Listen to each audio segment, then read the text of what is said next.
Хрватската пејачка Нина Бадрич годинава обележува 25 години од почетокот на својата кариера.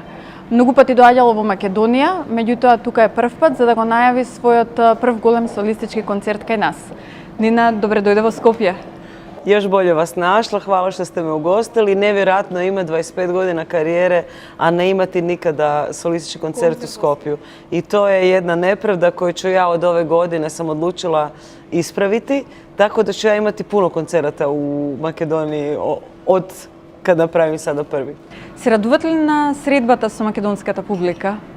Pa ne da se radujem, nego ja jedva čekam taj susret jer svih ovih godina zapravo je bilo puno kontakata u vezi organizacije koncerata, u vezi mog gostovanja u Skopju ili na Ohridu ili u nekim drugim mjestima. Mislim da sam nastupila jednom davno u Štipu i Strumici, ali to je bilo prije jedno 12 godina, mislim. I nevjerojatno je uopće da nismo nikada uspjeli naći neke dobre partnere ili da naprosto se desi taj nekakav pravi koncert. Sada će se dogoditi 9.6. Во Македонската филхармонија? Tako je, u prekrasnoj jednoj sali, ali to će biti ono prvi koncert koji će reći dobar dan Skopje. Оваа година славите 25 години кариера. Дали некогаш се навраќате на времето, се сеќавате на почетокот на 90-тите години и на, да речеме, Дино Дворник, кој што некако беше тој што ве подбутна малку во muzikata vo Hrvatskoj? Pa neminovno čovjek rezimira svoje neke početke. Meni su moji početci čak i najdraži. Jer zapravo su to vremena kada nemate ništa sigurno u svojim rukama i krećete od jednog sna.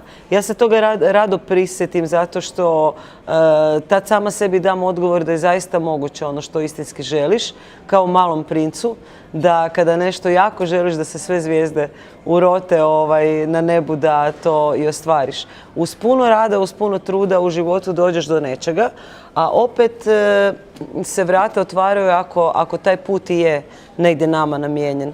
Ja znam da je meni glazba namijenjena od malena i sad kao počinje neka moja 25 godina službena karijere, a zapravo ja pjevamo svoje 10. godine. Stojim na pozornici tako da je meni to već valjda čitav život. Mi je nekako to najpoznatiji dio, segment mog života i to mi je normalna stvar. Mnogi glazbenici kažu, ne znam, napravili su i pauze velike i posvetili se nekim drugim fahovima, umorili su se, pa onda nakon nekih godina se opet vrate. Ali evo, ja čini se da nisam se još umorila, možda ću brzo, ali jednostavno tu sam i još uvijek sam zainteresirana jako za glazbu. После четврт век поминат на музичката сцена, дали жалите за нешто, дали нешто би направиле поинаку можеби во кариерата? Općenito ne treba žaliti za stvarima koji se ne mogu promijeniti. Vjerojatno bi sada iz ove perspektive neke stvari napravila puno spretnije i pametnije. Ne bi imala tu drskost u sebi koja me je vodila da idem baš svojim putem i ničim i jednostavno ja sam sebi zafiksirala nešto i to je tako trebalo biti. Danas bi vjerojatno mudrije sebi olakšala puno putova do nekog svog cilja, ali opet možda i ta drskost je tada mladalačka bila dio jednog mog karaktera ili neke karizme koje su ljudi možda i prepoznali u meni i zavoljeli. Rekli su, ovo ima hrabrosti pjevati neke svoje pjesme. Последниот албум го издадовте во 2011 година. Веќе имате снимено 7 албуми. Од таа 2011 година до денес има и неколку синглови, меѓутоа подготвувате ли нешто ново? Помине на вистина долг период. Evo, možda je to ta pauza. Dugo je trajao album Nebo i dosta se pjesama vrtilo s tog albuma i danas su ostale neke. To je zapravo dobra činjenica i poanta svakog albuma, da uvijek ostaviš za sebe barem jednu pjesmu koja će trajati, koja će nadmašiti i neke godine i neko vrijeme. I meni treba inspiracija u životu da znam kakav ću album napraviti. Nisam ja glazbenik koji radi za količinu koncerata, koji radi za masu pjesama, pa sad da moram izdavati albume pošto poto jer jedna moja pjesma traje 3-4 mjeseca i to je to. Imam tu privilegiju da moje pjesme traju, ostaju godinama i da ih ljudi negdje što ih više slušaju, to ih više zavole. I te pjesme negdje ostaju. I onda ni ja se ne usudim nekako s čim god stati pred svoju publiku i reći, to je moj novi album, pa je sad to koji je već 10. 15. pa na količinu, znači čisto tek toliko da sam izdala. Uzela sam sebi pravo na tu jednu slobodu gdje zapravo smisleno treba napraviti ono što prirodno dolazi iz mene. Album završavam nakon toliko godina studijske pauze i radujem se tim novim pjesmama i radujem se reakciji publike. Album će izaći krajem 9. mjeseca, početkom 10. Znači, makedonskата publika nema da slušne na koncertot nešto novo od albuma? Nešto novo od albuma ne, ali za prvi put naš susret sve će biti novo i po prvi put. Tako da ja ne mislim stati samo na koncertu 9.6.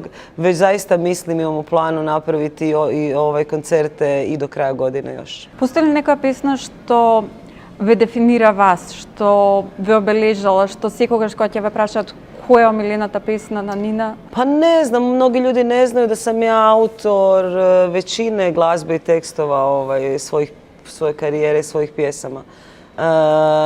I pišem ja to i nešto i bude uspješno i ljudi to jako zavole, tako da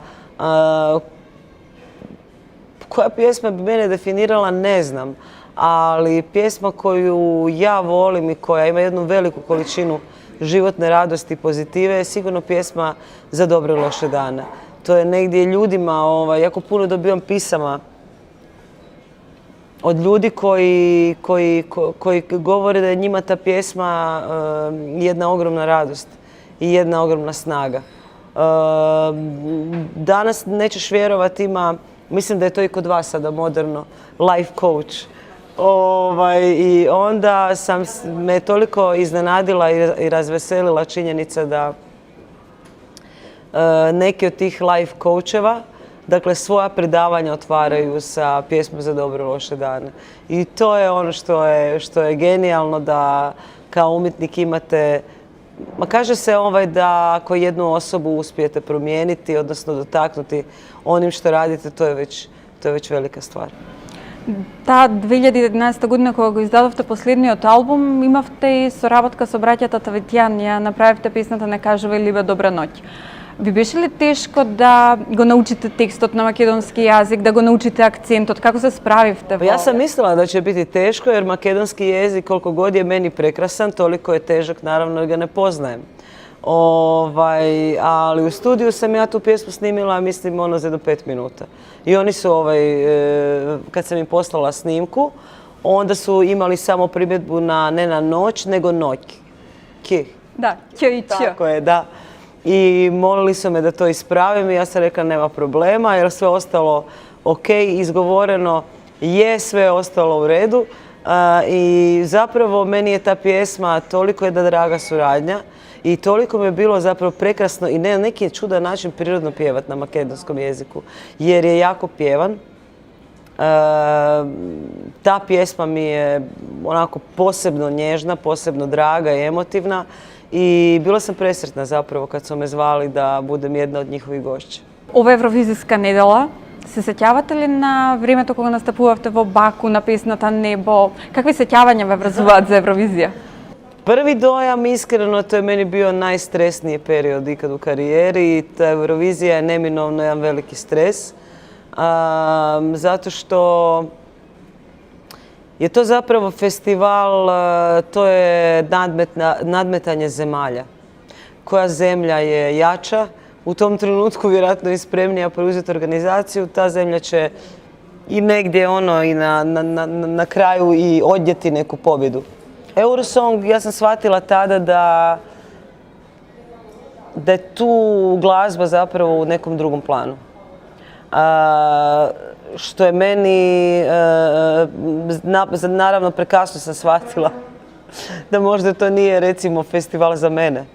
Ali ko bi odbio poziv svoje države da predstavlja zemlju na natjecanju za pjesmu Eurovizije, to je velika čast. Prvenstveno je to veliki kompliment za svakog glazbenika, pa tako je bio i za mene i u tom trenutku ja sam dala najbolje što sam mogla da naš nastup bude do kraja ispoštivan. Žao mi je da puno stvari koje se zovu delegacija i nešto što se odrađuje mjesecima unaprijed kod nas ne štima. Nadam se da će me sad demantirati natjecateljica, ne znam, Franka koja je otišla. Mislim da tu čovjek nema šta raditi sam. On mora imati za sebe veliki tim ljudi, ekipu koja ga pazi i koja je već puno poslova odradila kao prethodnica tebe koji dolaziš na taj nastup od 3 minute. Ste slušali li pismata na Franka koje što...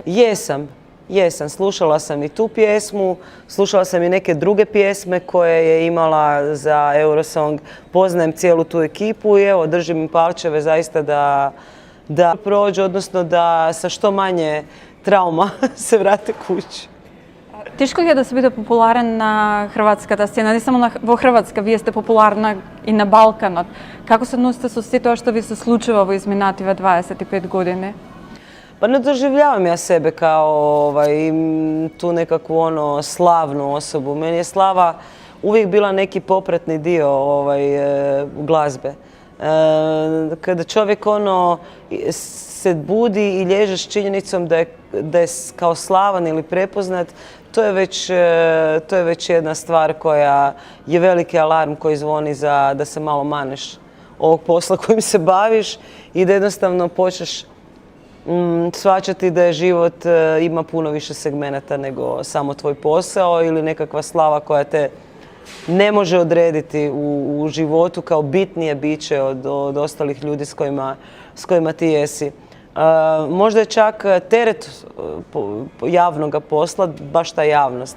Bio da si ti glumac ili glazbenik ili redatelj s čime god se baviš, a da je javna stvar nekako da si moraš kroz javnost to promovirati, to postaje na neki način i teret. Gdje u privatnom životu ti dosta to može raditi, da tako kažem, određene predrasude prema tebi kao prema osobi. Кога веќе спомнавте глумата, неколку пати се пробавте како актерка, имате глумено во филм во Хрватска, имате глумено и во серии. Ништа озбиljно. Самата себе се глумевте, меѓутоа го позајмивте и гласот во цртаниот филм Мачурот во чизми. Што ви беше поголем предизвик? Глумата или на синхронизацијата да му дадете жив на некој цртан лик? Mogu ti reći da mi je bilo teže raditi sinhronizaciju crtića. Zato što je to toliko jedan specifičan posao.